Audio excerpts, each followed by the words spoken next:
¿Cómo están, amigas y amigos de la República? ¿Qué tal? Empezamos por aquí un día más en Fuerte y Claro. Switcher, muy buenos días. ¿Cómo están por allá con el cafecito mañanero?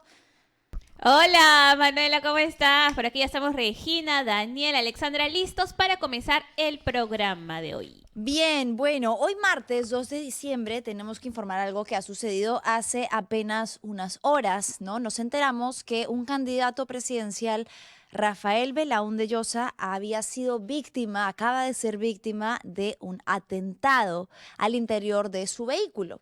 Esto lo confirmó Gino Costa, quien va en el mismo partido político, Libertad Popular, y que señaló grave atentado contra la vida de Rafael Belaúnde, candidato presidencial de Libertad Popular. Investigaciones deben dar con el móvil del crimen y la justicia sancionar rápido y con firmeza a sus responsables. Le toca al gobierno dar las garantías a los postulantes a la presidencia y detener la violencia electoral ya. ¿Qué sucedió? ¿Qué es lo que se sabe hasta el momento? Se dio en Cañete. Los hechos ocurrieron esta mañana en Cañete y se trató de una serie de disparos que impactaron directamente al parabrisas de Rafael Belaúnde. Antes de ahondar un poco en la gravedad que tiene este hecho, que no es aislado, sino que se enmarca dentro de un contexto de violencia política, voy a darles un anuncio. Si en Navidad juntas lo que así nomás no se junta, entonces une el mejor internet del Perú y tu pospago máximo con el combo Movistar Total a 109.90 soles. Así ahorras más y te llevas Disney Plus sin costo adicional por 6 meses. Elige tu combo ideal al 0800 11 800 o en tienda.movistar.com.p. Muchas gracias. Y ahora sí, entonces volvemos. ¿Qué es lo que se sabe? 3 disparos en el parabrisas. No sé si por ahí podemos tener, exacto, una foto directamente de cómo resultó el vehículo. Y lo que se sabe es que habría sido interceptado al interior de un terreno privado. Ahora, las causas evidentemente son actualmente motivo de investigación. Lo que también ha trascendido es que Rafael Belaúnde estaba en la región, estaba en Cañete, cerca de Cerro Azul, porque estaba llevando a cabo no diligencias políticas, no diligencias partidarias, sino relacionadas a uno de sus negocios que tiene que ver con terrenos, con inmobiliaria en la materia de terrenos, una empresa de terrenos. Esto entonces también se está investigando si podría haber tenido algo que ver con el atentado, pero va a ser necesario sostener la hipótesis de un atentado con tinte político. Y lo grave es que la campaña presidencial, la campaña electoral apenas está comenzando, en realidad no es solo presidencial, sino electoral. Y el fin de semana, apenas ayer, pudimos hablar de otro atentado que se cobró la vida de quien era un candidato al Senado para Juntos por el Perú. Estamos hablando de Percy y Panaqué. Ayer hablamos del atentado aquí en el programa, que el 29 de noviembre, a solo pocas horas de que se llevaran a cabo las elecciones internas de su partido, fue asesinado, interceptado por sicarios quienes dispararon 6 veces a plena luz del día frente a un cementerio en una zona bastante concurrida, pues evidentemente quitándole la vida. Y Panaqué estaba postulando, como ya lo dije, al Senado para el partido de Juntos por el Perú, y había tenido declaraciones que eran muy frontales con respecto a la corrupción dentro de la institución policial. Y Panaqué era también abogado penalista, llevaba a cabo algunas defensas particulares y había señalado en una de estas últimas declaraciones que da antes de ser asesinado que la policía recibía coimas y sobornos para evitar detenciones y que había mucha corrupción al interior de la institución. Esta fue la última denuncia que llegó a ser señalando con nombres y apellidos de un caso, digamos, específico, días antes de que fuese asesinado. Tenemos por ahí de repente, vale, el TikTok, el último video que compartió Percy Panaqué antes de ser asesinado y que nos lleva a preguntarnos entonces cuál es, nuevamente, el límite de los discursos políticos violentos, de estos discursos, estas narrativas que enarbolan, que enaltecen, que legitiman la violencia. ¿Por qué? Porque lo que hemos visto en los últimos tiempos y lo que está sucediendo actualmente es que estamos tratando de hacer del otro, de la otra persona o quien piensa dentro de la otra acera ideológica, el espectro político opuesto, el enemigo. Y ya no vamos a las ideas o ya no hay un debate dentro de opiniones o posiciones, sino que el otro es y personaliza el enemigo.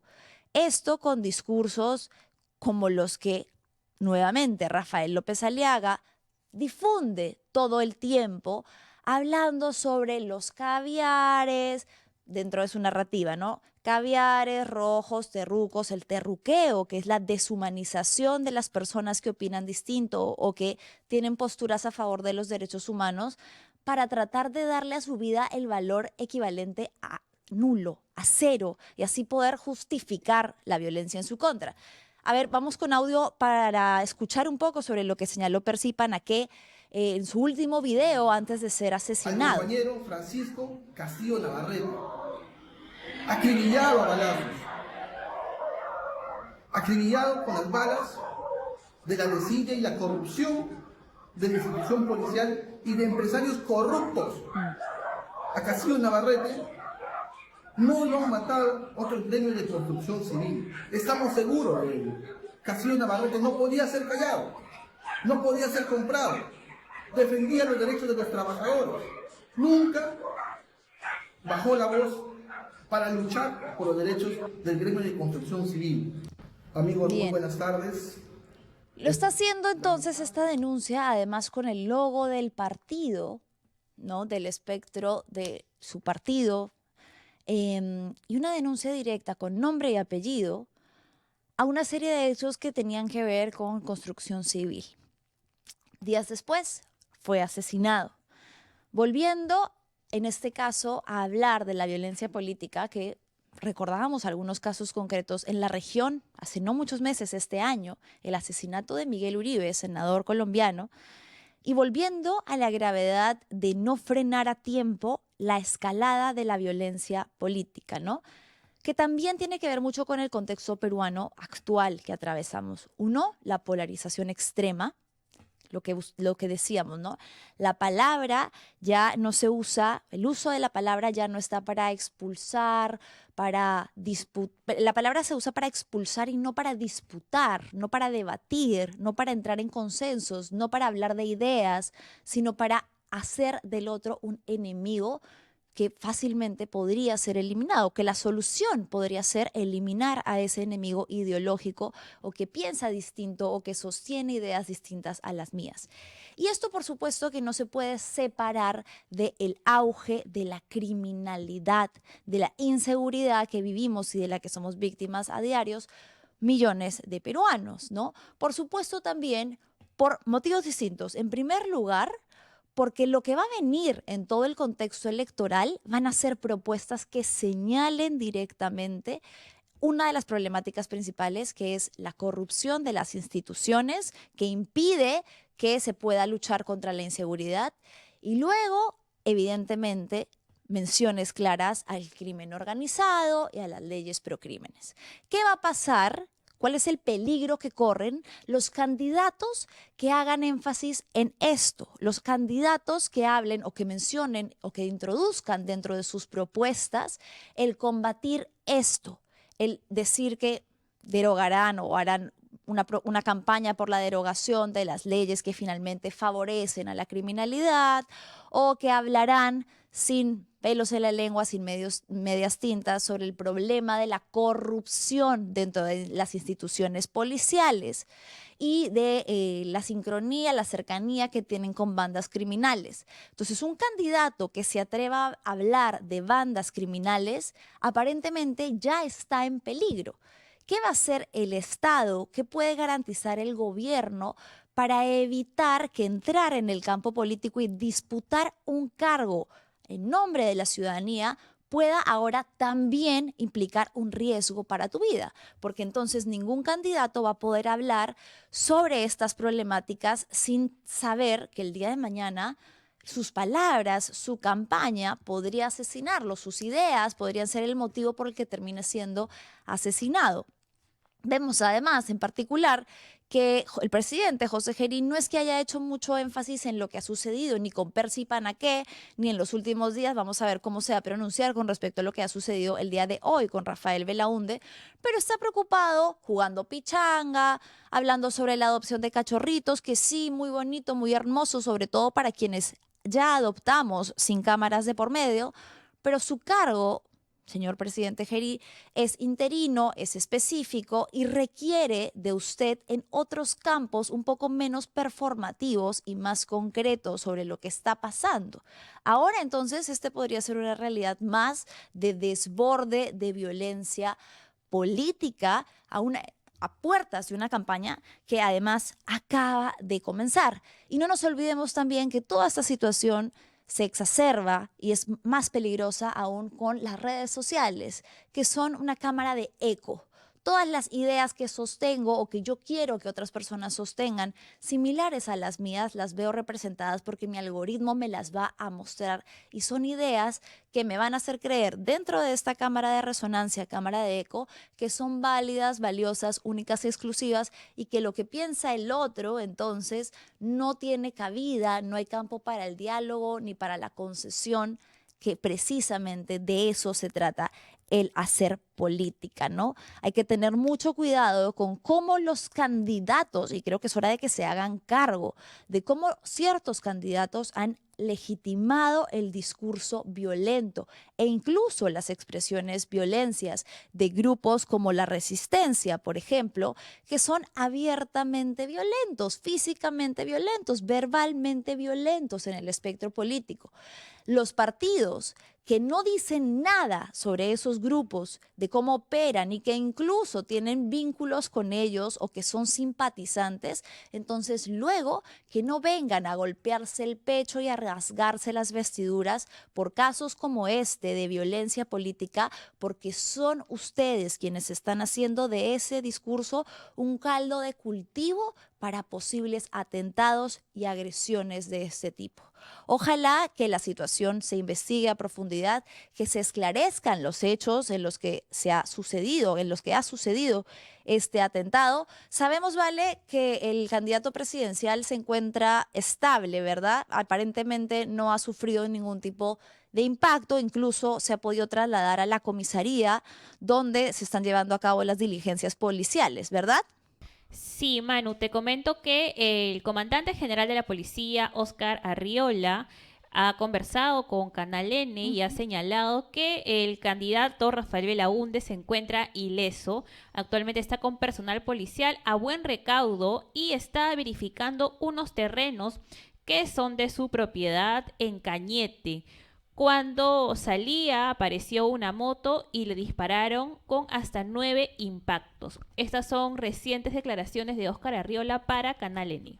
Claro, que es lo que ha señalado después de que Gino Costa también diera a conocer. Me parece que Belaúnde todavía no ha puesto nada en sus redes sociales, pero sí han sido las personas allegadas a él también, como Pedro Cateriano, quien habló un poco de la situación, de lo que había pasado, evidentemente también condenando lo que ellos ya han señalado que se trataría de un atentado político. Esto está pues todavía bajo investigación. Como decíamos al inicio, también puede estar relacionado con un tema de terrenos, que es el campo en el que se mueve en el ámbito privado y empresarial Rafael Belaúnde Llosa. Pero bueno, es materia de investigación. Todo este tema no deja de ser, sea cual sea la raíz finalmente, preocupante y grave, ¿no?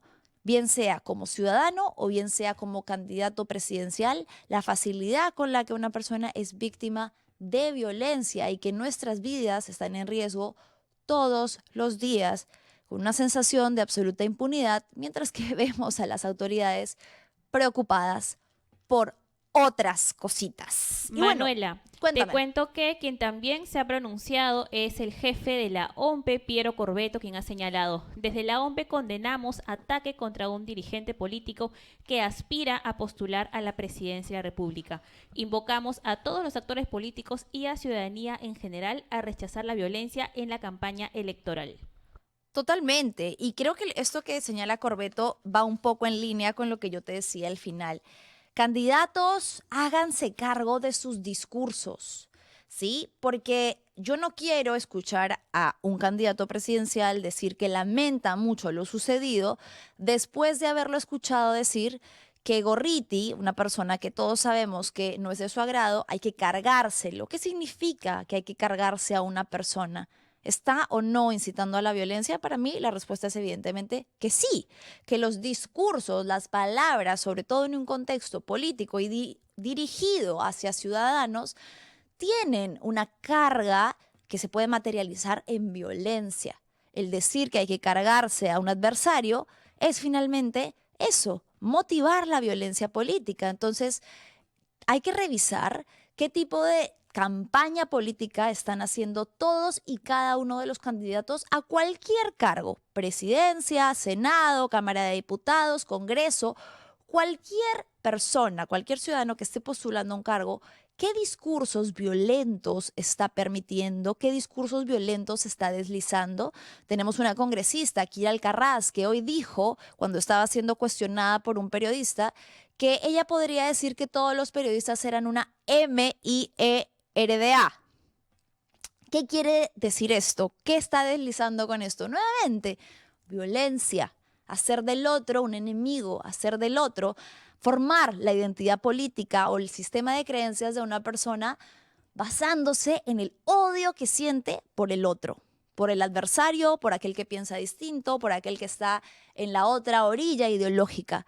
Y de eso no se trata, mucho menos si lo que pretenden es convencernos de que debemos darles nuestro voto de confianza para hacer política, que es precisamente eso, encontrar posiciones en común dentro de un campo completamente diferente, diverso, el valor de la diversidad de las opiniones y no el eliminar a los adversarios que hayan en el camino, ¿no?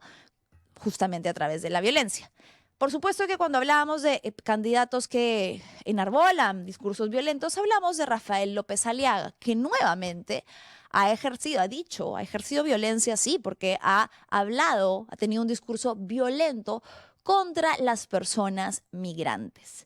En estos últimos días, Rafael López Aliaga está visitando una serie de podcasts, espacios televisivos, está dando entrevistas, porque bueno, ya sabemos, abandonó la alcaldía de Lima, que dijo que no lo haría, finalmente lo hizo, y ya está en su postulación, en su campaña para postular a la presidencia con Renovación Popular. Entonces está visitando diversos espacios en los que nos va dejando pepitas, perlitas, que van señalándonos, mostrándonos, evidenciándonos cómo piensa en diversas materias y cuáles son sus propuestas. Manu, tengo una noticia también de último minuto. Hace unos minutos nomás hemos tenido un breve temblor que ha sido registrado en Bellavista, la provincia constitucional del Callao, magnitud 4.6. Nuestros seguidores nos están escribiendo en este momento a dónde ha sido el temblor. Según el Instituto Geofísico del Perú, el último reporte sísmico ha sido a las 11:41, hace unos minutos nada más, de magnitud 4.6, profundidad 44 kilómetros, de intensidad 3 en Bellavista, referencia 56 kilómetros a Bellavista, provincia constitucional del Callao. Claro, ha sido recién, bueno, aquí no lo hemos sentido, espero que todas las personas estén bien en sus casas, me imagino que poco a poco se irán reportando cómo está la situación, si ha habido o no daños materiales, esperemos que todas las personas se encuentren a salvo, guardemos la calma y bueno, ya nos están informando ahorita. El epicentro entonces, Vale, ha sido el Callao. Así es, Cerquísima, ha sido Bellavista, Callao, cerca. muy cerca de aquí. Me imagino que se ha sentido fuerte, entonces, si las personas por ahí en los comentarios nos pueden contar dónde estaban y cómo lo sintieron, porque aquí pues no lo hemos experimentado. En Switcher creo que tampoco. O sea, no se sintió. Por aquí, Regina me comenta que sí lo ha sentido. Sí, claro. Lo que pasa es que nosotros estamos como en un sótano, ¿no? Pero seguramente arriba sí. Entonces, por favor, que nos vayan contando qué es lo que ha sucedido, cómo ha pasado, cómo han sentido el temblor. Gracias por ponerlo ahí, ¿vale? Mientras van llegando los comentarios.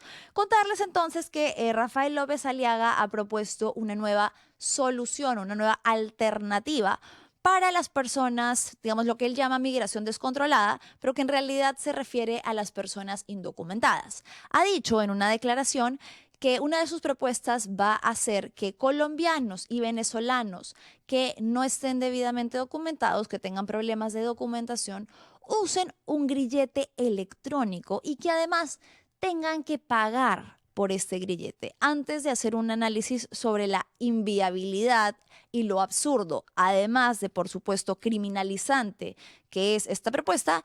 Vamos a escuchar qué fue lo que dijo López Aliaga. Cuando no estaba en política, he contratado personal venezolano que lo ha hecho excelentemente bien. Con documentos. Con documentos. Con documentos, sí, todo. Sí, sí, pero muy buena gente. ¿Eh? Y que nos han alegrado la vida, inclusive en mi oficina se notaba un venezolano o una chica venezolana alegre, ¿no? Tienen un carácter más tropical, pues. Sí, bueno. Entonces, han mejorado la felicidad de nuestro ambiente peruano. Ya, pero... Pero ahí se ha colado una basura, pues. Sí, pues. Hay que ponerle, pues, a aquel que no se identifica, que no da su señal de vida, ponerle un grillete para empezar. Un grillete. Perdón, pues déjame, Pero pues. no somos de Estados Unidos, pues, Rafa. ¿Quién va a supervisar esos grilletes? ¿Cuánto cuesta cada grillete? El grillete se lo paga cada persona, hermano. ¿Pero con qué? Si no tienen ni para el pasaje para irse. Sí tienen. No, ya. Ah, ¿de qué extranjero me estás hablando? ¿Del que entró ilegalmente al Perú? No, el que ya está. ¿O del delincuente? No, hay mucha gente que ya está en Perú hace años. Ya. Pues no le da la gana de regularizarse, ¿no? Ya. Hay un periodo de regularizarse. Se sabe que hay, no sé, Bien. 2 millones en Perú, pero se regularizan A 13.000. Hay mucho inmigrante colombiano. ¿Quiénes utilizan grilletes electrónicos en el Perú? ¿Cómo es que se ha planteado esta alternativa dentro del sistema penitenciario en el Perú? El objetivo de usarlos es deshacinar las cárceles y, por ende, quienes portan un grillete electrónico son personas que tienen una sentencia, que han sido sentenciados por cometer un delito, ¿verdad? Y aquí estamos hablando de personas quienes a lo mucho, por ser documentadas, están incurriendo en una falta administrativa. Ser una persona indocumentada o no contar con los documentos en regla al día no es un delito en el Código Penal. No es un delito que merezca que seas tratado como un criminal. ¿Por qué? Porque nuevamente, reitero, va simplemente a hacer el análisis de quiénes utilizan grilletes electrónicos. Las personas sentenciadas a quienes se les ha dado esta alternativa de cumplir su condena fuera de un instituto penitenciario, pero con este grillete para que sean controlados, fiscalizados, etcétera, que cuentan con una sentencia, que han cometido algún delito y que ya han sido juzgados por este. Es además absurdo por diversos motivos, pero otro de los tantos es que hoy por hoy sabemos que la situación de la embajada venezolana, ¿cuál fue? Recordemos que en el año 2024, cuando se rompieron relaciones diplomáticas, muchas personas que tenían citas para renovación de pasaporte y para trámites burocráticos y de papeleo se quedaron sin la posibilidad de tenerlos. Es decir, que hay muchas personas que al día de hoy todavía tienen problemas con sus papeles, con la documentación, por el obstáculo de lo que ha sucedido con la embajada venezolana en el Perú y la manera en la que ésta ya no opera regularmente, ni con las facilidades que antes tenían. Entonces son personas que se pueden estar viendo perjudicadas por una decisión política completamente ajena a ellos. No podemos garantizar que todas las personas indocumentadas entonces es porque, como dice el señor López Aliaga, no les da la gana de hacerlo, ¿no? Es un tema complicado, es un tema complejo, además que carece del contexto en el que muchas personas, muchos migrantes huyen de Venezuela, atravesando diversas dificultades y que sí, tienen problemas o tienen mayores obstáculos económicos, en este momento uno que ni siquiera tiene que ver con ellos, que es diplomáticos, para regularizar su situación migratoria. No por eso se les va a criminalizar proponiendo ponerles un grillete. Lo que señala además luego de esto que el entrevistador le dice, a ver, es ridículamente costoso, es cierto, y lo que él responde, lo que Rafael López Aliaga responde es una mentira, porque la mayoría de estos ciudadanos no van a poder costear un grillete electrónico. ¿Cómo los vas a obligar entonces? ¿Cómo los va a obligar usted, señor López Aliaga, a que costeen, a que paguen un grillete electrónico? Y además, trate de mentir a la población diciendo, no, es que eso no nos va a implicar ningún costo porque ellos lo van a pagar. Quizás, imagínense, en el peor de los casos, los obliga a que paguen el grillete. ¿Qué hay del sistema de monitoreo, fiscalización, todo lo que tiene que ver con software y equipos para estar vigilantes de esos grilletes? Porque si no, no sirven para nada. ¿De qué sirve que usted sepa además que cómo se traslada, dónde vive una persona migrante, colombiana, venezolana, tal y como usted ha dicho? ¿Qué seguimiento a qué le van a hacer? Porque claro, cuando una persona con una sentencia porta un grillete es porque no se puede salir, no puede excederse de ciertos límites de desplazamiento, ¿verdad? En este caso, seguimiento a qué le va a hacer, si fue un día al mercado, si al día siguiente fue a llevar a sus hijos al colegio, si fue a trabajar. No queda claro en lo absoluto porque es una propuesta, como muchas de las que usted suelta, sin pensarlas lo suficiente y sin ningún sistema que las respalde. Son simples palabras populistas que cree que van a conectar con una población que tiene esta necesidad de encontrar un enemigo común, que muchas veces lo ha encontrado en la población migrante venezolana. Y además, porque no va a solucionar nada, no va a solucionar el problema de fondo de la criminalidad desbordada. La mayoría de las bandas criminales siguen siendo mayoritariamente formadas por personas peruanas, ¿sí? Por ciudadanos peruanos que integran o que encabezan estas bandas delincuenciales. ¿Cómo entonces A se relaciona con B o A termina siendo algún tipo de efecto en B? Ninguno, no se cruzan, no se intersectan, no soluciona absolutamente nada, no desarticula absolutamente nada. Y lo peor es que Rafael López Aliaga lo sabe nuevamente, pero apela a este tipo de discursos porque sabe que siempre te cae un poquito de clamor popular o un poquito de votos, o que podría chorrearle un poco de votos, propuestas que estigmaticen, que criminalicen, propuestas basadas en xenofobia, básicamente porque de manera anticipada está diciendo que migrantes indocumentados o con problemas para obtener su documentación son criminales. Y eso es falso. Es una propuesta inviable, es una propuesta absurda, como las tantas otras del exalcalde de Lima, Rafael López Aliaga. Y hablando de propuestas que resultaron siendo un absurdo, pues se ha revelado la situación en la que se encuentran los trenes donados de Estados Unidos de la empresa Caltrain y que continúan en el Parque de la Muralla. Aquí en este videito van a ver una particularidad que te voy a pedir, ¿vale? Que la mostremos y que yo la vi hace un ratito cuando estaba mirando el video, y que es que al ingreso el video empieza, ¿no? Como que bajando las escaleras y la persona que va a entrar se topa con estos carteles informativos. Ahí ponemos una pausa. ¿Y qué dicen los carteles? Hablan sobre la historia de los trenes de Lima. Dan un poquito de contexto, historia del tren, historia de los trenes. ¿Qué quiere decir esto?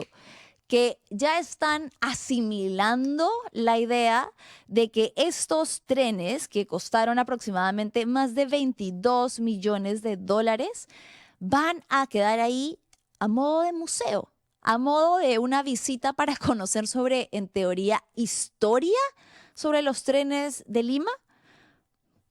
Ahí hay información sobre la cantidad de dinero que se ha invertido en los trenes, la cantidad de promesas con respecto a la movilidad de los trenes. No, son carteles informativos que hablan sobre la historia de los trenes de Lima. Para eso trajeron estos trenes de Caltrain, para que 90 vagones y 19 locomotoras se quedaran en el Parque de la Muralla abandonadas y que las personas pudieran ir a visitarlas mirando estos carteles y leyendo sobre su historia, la historia de cómo un alcalde prometió traerlas como una donación que facilitaría y que arreglaría el problema de la movilización en Lima, y que terminaron quedando como chatarra obsoleta en un parque, ocupando espacios públicos, además que podrían ser mejor aprovechados para el goce y disfrute de la ciudadanía.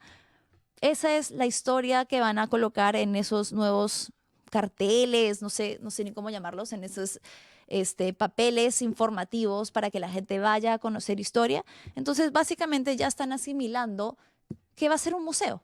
un museo de trenes abandonados, porque no hay expediente técnico, no hay luces de un expediente técnico cercano, no hay infraestructura. La inversión ya se pasó inmensamente del monto que se tenía estimado, estipulado, o que incluso le habían dicho a la población que iba a ser una donación, y que finalmente terminó ahí. Ahí va a estar. Si usted quiere ir a visitar los trenes Caltrain que fueron retirados de California por el riesgo ambiental que implicaban y porque eran considerados ya obsoletos, si quiere ir a verlos, si quiere ir a ver cómo se invirtieron más de $22 millones en traerlos a la ciudad de Lima para que estén ahí estacionados y abandonados, pues puede ir al Parque de la Muralla a visitar esta nueva atracción, el Museo de los Trenes de Lima. Increíble. Vale, tenemos comentarios sobre el temblor, un poquito que habíamos pedido que nos cuenten. Sí, Manu, un segundito. A ver, entre que... se nos fue. Ahí está. Eduardo Benjamín nos dice Poseidón. A ver, que nos cuenten. Coyle dice tampoco lo sintió, no se sintió. Por ahí tenemos un par más de cómo ha sido el temblor en Lima. No tenemos más, Ya. pero sí tenemos sobre los trenes. de Lima. Bueno, sí, cuéntame todo lo que haya por ahí. Esos no son trenes Lima, es chatarra inservible, nos dice Roger Castro sobre este nuevo museo. Ángel, vivimos gobernados por organizaciones criminales. ¿De verdad creen que piensan ganarles a candidatos en base al debate cuando tienen balas? Sobre la violencia política que hemos estado hablando. Joe Paul dice, sus propuestas de Rafael López Aliaga son tan poco inviables como cuando dijo que Lima sería potencia mundial. Allá los tontos útiles que le creen. Roger dice, esas entrevistas le gustan a López, qué patéticos ambos, es propaganda política barata, grilletes a criterio de ellos, más promesas absurdas, populistas. Así es. Populismo sin resultados, propuestas inviables y absurdas que no se van a concretar.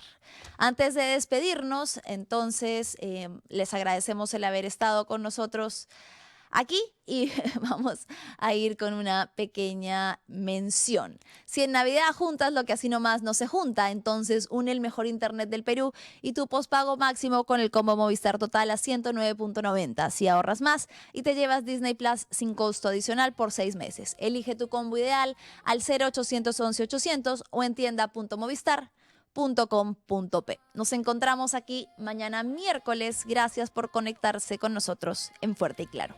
Chau, chau.